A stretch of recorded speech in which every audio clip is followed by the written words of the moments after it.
হয়েছে, যেখানে বলা হয়েছে যে আপিল বিভাগের সমস্ত যারা ছিলেন সবাই সম্মিলিতভাবে এই মতামত দিয়েছিলেন যে সরকার গঠন করার জন্য, সেই মতামতের ভিত্তিতে গঠন করা হয়েছে। কিন্তু পরবর্তীতে আমরা দেখেছি যে আপিল বিভাগের প্রধান যিনি ছিলেন আপিল বিভাগের প্রধান বিচারপতি এবং অন্য আরেকজন বিচারপতি ওই সময় সেনাবাহিনীর কাছে নিজেকে সেভ করার জন্য সেনাবাহিনীর সেনা ক্যাম্পে ছিলেন। তার অর্থ এই দুই ব্যক্তি ওই মিটিং এ ছিলেন না। অর্থাৎ এই যে সরকার যে বলছে যে আপিল বিভাগের সমস্ত বিচারপতিগণ এই মতামত দিয়েছেন, কথাটি আসলে ভুল প্রমাণিত হয়েছে। আরেকটা বিষয় হলো যে আপিল বিভাগে যে মতামত দিয়েছেন ওই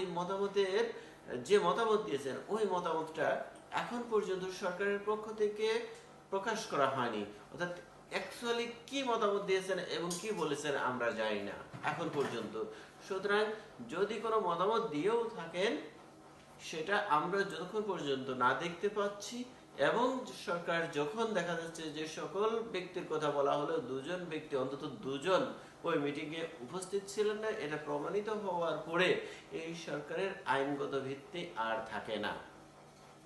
আরেকটা কথা সরকারের পক্ষ থেকে বলা হয়েছে যে শুধুমাত্র এই বেসিক রাষ্ট্র পরিচালনার জন্য বেসিক যে কর্মগুলো আছে এগুলো করবেন, কিন্তু ওনারা বেসিক কর্মের বাইরে গিয়ে, অর্থাৎ দেশ পরিচালনার যে ন্যূনতম যে বেসিক যে বিষয়গুলো আছে এগুলোর বাইরে গিয়ে ওনারা কখনো আন্তর্জাতিকভাবে, কখনো করিডোর, কখনো মিয়ানমারের বিষয় নিয়ে কথা বলছেন এখন, এবং বিভিন্নভাবে ওনারা গেজেট প্রকাশ করে করে, অধ্যাদেশ জারি করে করে আইন পরিবর্তন করছেন, যার ভিত্তি হয়তো বা এই অধ্যাদেশ যদি সরকার পরিবর্তন হয় নাও থাকতে পারে বা থাকার সম্ভাবনা কম।